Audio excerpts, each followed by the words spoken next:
When the chopper disappeared over the horizon, I stood in silence, watching the blade shadow dissolve into the sea of endless green. There's something about being left in the middle of nowhere that forces you to notice the weight of your own breath. The Tongass was alive around us. Ancient trees loomed like titans, their branches twisting together to blot out the sky, leaving only slivers of pale light that danced on the mossy floor. The forest was old, impossibly old, and it seemed to breathe in tandem with us, like it was aware of our intrusion. We were 6 in total, me, 2 loggers, and 3 engineers, all here to assess a weather-beaten section of the outpost's logging operation. The job was simple on paper: repair what we could, catalog what we couldn't, and call the chopper back in 10 days. No cell signal, no road access, just us, the forest, and the quiet. The first thing I noticed about the place was the silence. Not the peaceful kind, but the kind that feels intentional, like the forest was waiting for something. No birdsong, no rustle of squirrels or deer, just the distant drip of water and the creak of branches swaying in an unseen wind. "You're awfully quiet, James," Dill, one of the engineers, called out as we unloaded our gear. He was older, stocky, with a face weathered by years of outdoor work. "Already letting the woods get to you?" I chuckled, forcing myself to shrug it off. "Just soaking it in," I lied. By the time we'd set up camp, a few canvas tents, and a central fire pit, the light was already fading. The outpost wasn't much to look at: a dilapidated shack with broken windows and a leaning radio tower that looked like it had been struck by lightning. A red flag for anyone else, but for us, just another day on the job. That night, I lay awake in my tent, listening. There was something off about the forest. The silence wasn't constant. It ebbed and flowed, punctuated by strange, distant sounds, soft creaks, faint crackles, almost like whispers. Around midnight, I heard it. A low, guttural growl, so faint I thought I imagined it. But it was there, reverberating in the pit of my stomach.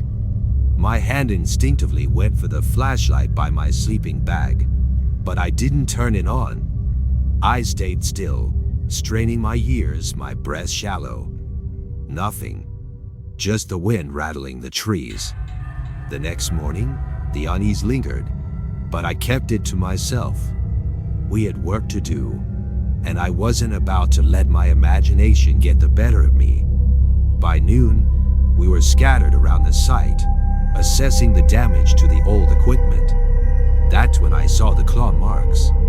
They were etched deep into the bark of a towering cedar, about 10 feet off the ground. 4 long, jagged slashes, uneven but deliberate. I ran my fingers over them, trying to match them to an animal. There? Maybe? But something about the spacing was wrong. Too wide. Too precise. "Hey, James," called Luis, one of the loggers. I snapped out of my trance and turned to see him waving from atop a nearby tree. "Climb up here. You've gotta see this." Grabbing my gear, I ascended the makeshift ladder he fashioned out of branches. The view from the top was breathtaking, a sea of green, rolling hills swallowed by mist. But Luis wasn't looking at the view. He pointed to a ridge about half a mile away, his face pale. "What am I supposed to be looking at?" I asked, squinting. "Bill," he whispered, his voice trembling. "Just there, by that rock outcrop." And then I saw it. At first, it looked like a patch of snow, considering it was late summer. But it moved. Slow, deliberate, bipedal. The figure was white, massive, and unmistakably alive. It stopped briefly, as if sensing us, then turned and disappeared into the trees. "Did you see that?" Luis asked, his voice barely above a whisper. "Yeah," I managed, my throat dry. "I saw it." We climbed down in silence, both of us shaken, but unwilling to admit it. Back at camp, I told the others what we'd seen. Some laughed it off. Phil called it a bear. Louis swore it wasn't. But the tension was palpable. I glanced back at the ridge as the sun dipped below the horizon. The mist thickened, curling around the trees like tendrils. My gut told me that whatever we'd seen wasn't on. He was still out there watching, waiting. And for the first time in my life, I felt like prey. The wind had stilled, and an oppressive quiet blanketed the camp that day. It wasn't just the absence of sound. It was something heavier, a silence that pressed into your ears and made you feel watched. The kind of quiet that made you second-guess every step, every breath. It had been 2 days since I first spotted the creature on the ridge, and though I hadn't mentioned it to the others at first, I wasn't the only one seeing things now. "James," Mike whispered as we crouched by the generator. He glanced over his shoulder like a man checking for ghosts.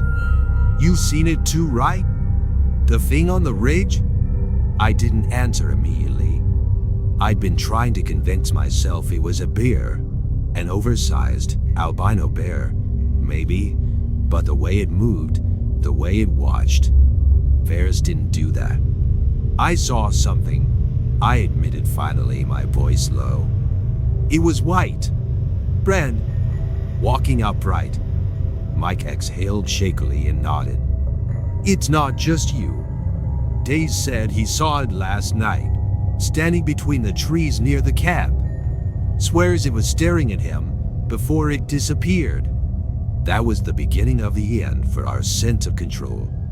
That evening, the campfire offered little comfort. Shadows danced around us as though the forest itself was alive, watching. The others tried to distract themselves with idle conversation, but it was forced, the lacquer hollow. I could see it in their faces, the same fear I felt gnawing in my gut. Then the sound came. It was low at first, a guttural growl that rumbled through the trees, rising and falling in pitch like something imitating speech but failing. We froze, every head snapping toward the source. The sound carried through the forest like a warning, or maybe a taunt.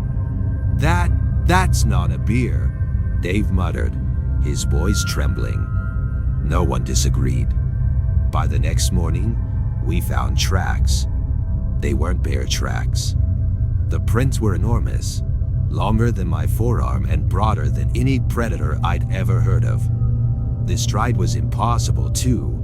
Each print was spaced far apart, as though whatever made them was taking long, deliberate steps.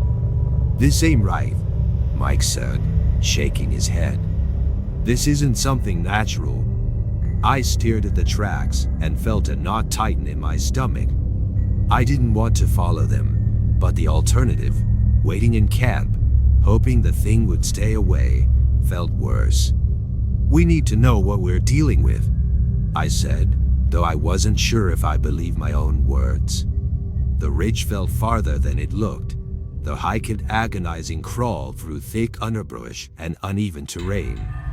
With every step, the forest seemed to close in tighter around us, the trees twisting into grotesque shapes, their branches clawing at the sky. The air was damp, clinging to my skin like a second layer, and the silence was back, thicker and more suffocating than before. We found more tracks as we climbed, and something else. Claw marks on a tree. Deep, jagged grooves that raked across the bark at a height no bear could reach. Mike touched one with trembling fingers. "This thing's playing with us," he whispered.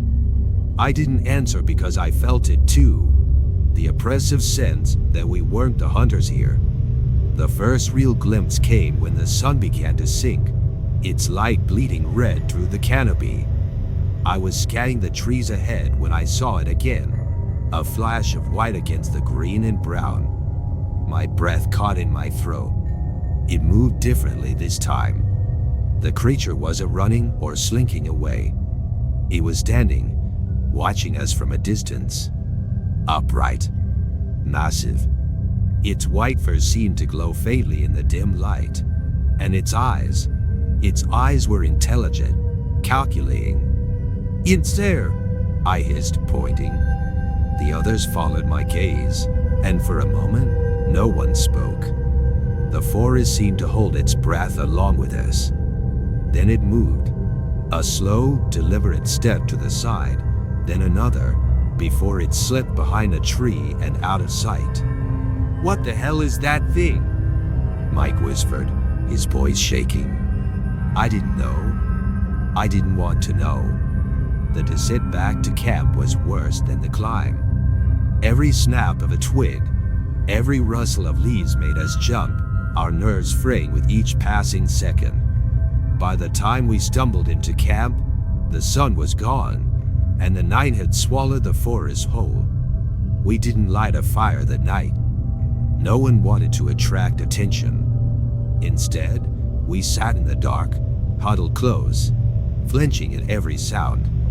The creature didn't show itself again at night, but its presence lingered, like a shadow just out of sight.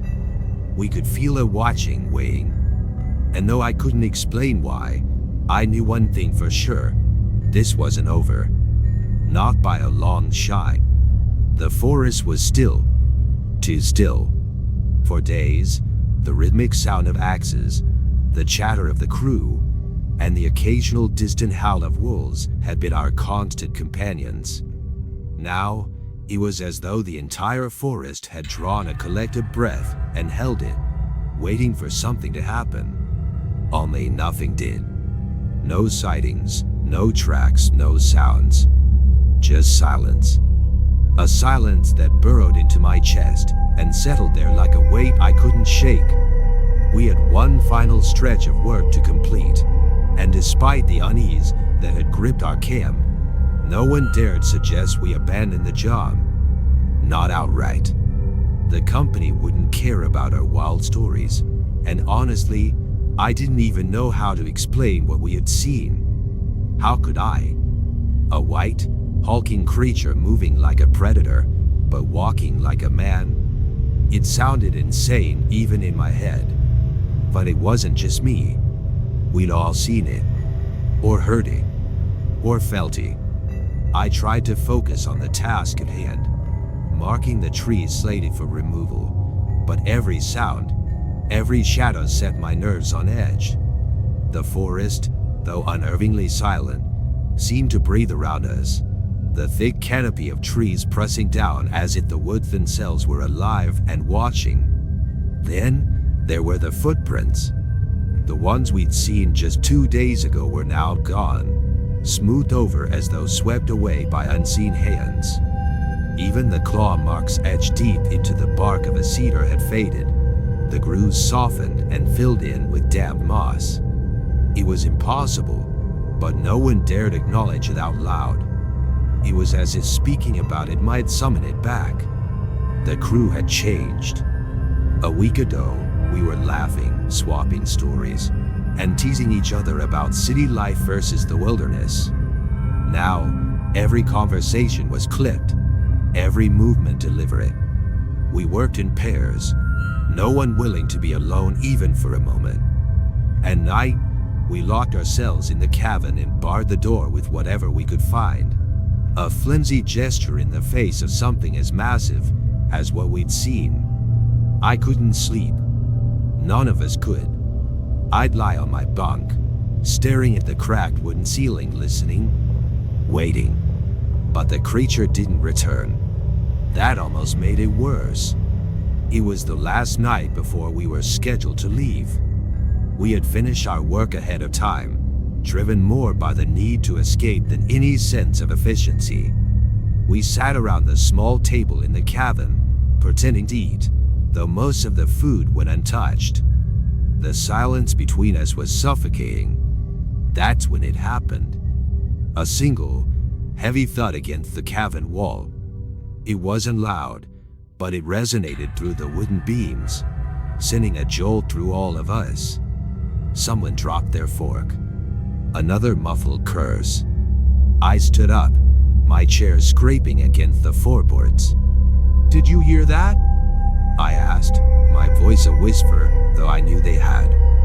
No one answered. I grabbed the flashlight and moved toward the door. My hand hesitated on the lock, heart pounding so hard, I thought it might burst from my chest. Behind me, someone hissed, "Don't open it." I ignored them. I had to know. The door creaked as I pulled it open, the flashlight beam slicing through the darkness. At first, there was nothing, just the dense, black forest, the trees swaying slightly in the night breeze. And then I saw it. Two eyes, reflective, cold, and too high off the ground to belong to anything natural. They blinked once, then disappeared, swallowed by the shadows. I don't remember slamming the door or bolting it shut. All I recall is the sound of my own breathing, shallow and ragged, and the absolute certainty that I'd been watched. Not hunted, not threatened, watched. The crew didn't sleep that night. We sat in a tight circle, backs to the wall, weapons, a fire poker, an axe, a hunting knife, clutched in trembling hands. But the creature never returned. By morning, it was as if the night itself had swallowed the terror whole. The woods were calm again, birds chirping, sunlight streaming through the canopy like none of it had happened. When we finally left, the forest seemed to breathe a sigh of relief, as if releasing us from its grasp. The ride back to the nearest town was quiet, each of us lost in our thoughts, unwilling to discuss what had transpired. One was there to say, no one would believe us. Years have passed since that summer in Tongass, but the memory clings to me like a shadow. I've told no one, not even my family, about the creature or the way it stared into my soul that night. Sometimes, I convinced myself it was all a hallucination, a trick of the mind brought on by isolation and fear. But deep down, I know the truth. The forest is vast, its secrets ancient and unknowable. Whatever we saw wasn't meant to be understood. And somewhere, beneath the towering cedars and misty ridges of Tongass, it's still out there, watching, waiting. And I'll never go back.